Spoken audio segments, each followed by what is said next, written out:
Do you ever watch a movie and just think, wow, I watched something totally unexpected, utterly fantastic, and completely bleak, but you loved every minute of it? Every uncomfortable and grating minute of a movie. That I just had that experience with Seance on a Wet Afternoon from 1964, starring Kim Stanley and Richard Attenborough. Now, this movie opens up, like the title says, with a seance on a wet afternoon. We have a seance, we see our main character give her performance, because you get a feeling it's not entirely real what's going on. A message?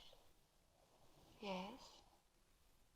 And then we kind of jump into the meat of the story. We've got Mira, played by Kim Stanley, and we have got Bill, played by Richard Attenborough, a married couple who have had a lot of trauma in their life. And through the movie, it becomes apparent that they lost a child in childbirth. And Mira has never recovered from that. She's become a person whose grip on reality has really faded. And Richard Attenborough, as a dutiful husband, hasn't helped her in any way. In fact, he's enabled her a lot, and that's suddenly where we've got to this situation that we are flung into in this movie. And it's not wrong. What we're going to do is not wrong. We're doing it for his sake. Arthur wants me to be recognised for what I am. I didn't know the story behind this one, and ultimately I would say, if you can, go into it knowing nothing, because it's shocking. It really is. If not, if you're willing to continue, you've seen the movie, let's continue this review. But this is your chance to check out, and I would suggest checking out. Just, don't spoil it for yourself.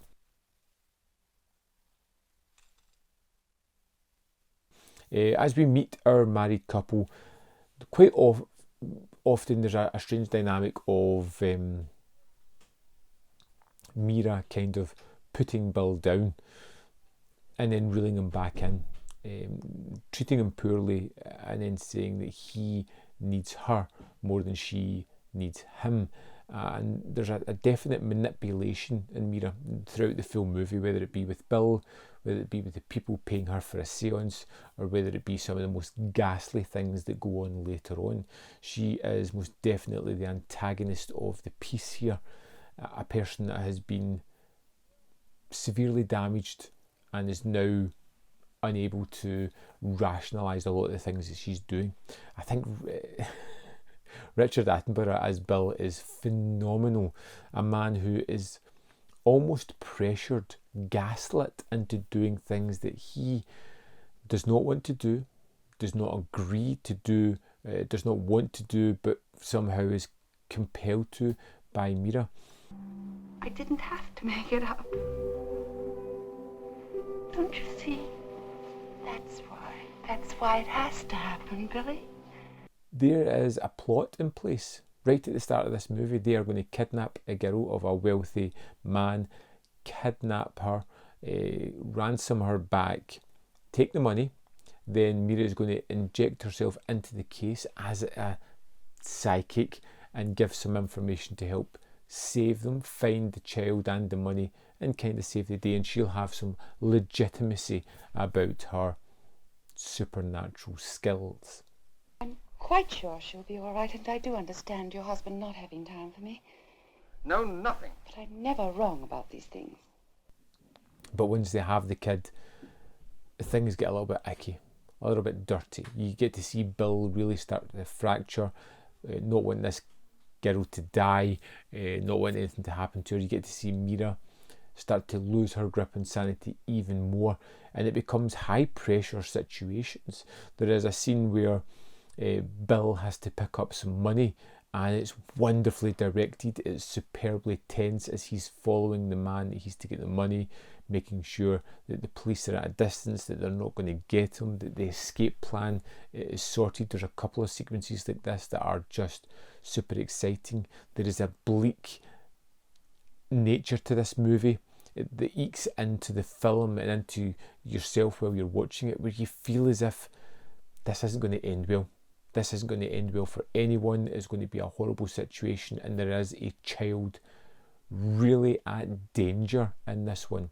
This isn't one of those safe 60s movies where you think, oh, the kid will be fine in the end. In fact, I thought pretty much throughout the movie that I didn't think the kid was going to make it. He says she'd be much happier with him. Then they'd have to take notice of me, wouldn't they? And, well, you need to watch the movie to find out what happened. But the direction, the performances, especially Kim Stanley, who is excellent as Mira, is just breathtaking. It's a tough watch. It's one that is really well done and really gets under the skin. But my goodness, what a movie! Wow, this was a real treat. Seance on a wet afternoon is one that I highly recommend getting. It's a movie that will get under your skin. It's a movie that will captivate you while you're watching it. It's one that's going to stick with you later on. It's going to make you feel grimy and dirty. It's going to make you feel that you're spending the rest of the day in a wet afternoon and just can't break free of that dark cloud that this movie puts you under. So good. I would love to know your thoughts on this one. If you've seen it, let me know in the comment box below. As always, there's more content up here. If you want to see more of my stuff, hit the like button, because it really does help the channel, and I'd appreciate it. And in the description box there is a Patreon or membership program if you'd like to support me. I'd really appreciate that. But if you can't, I still appreciate you watching the video as well. Thanks for watching, and I'll see you next time on Man v Film.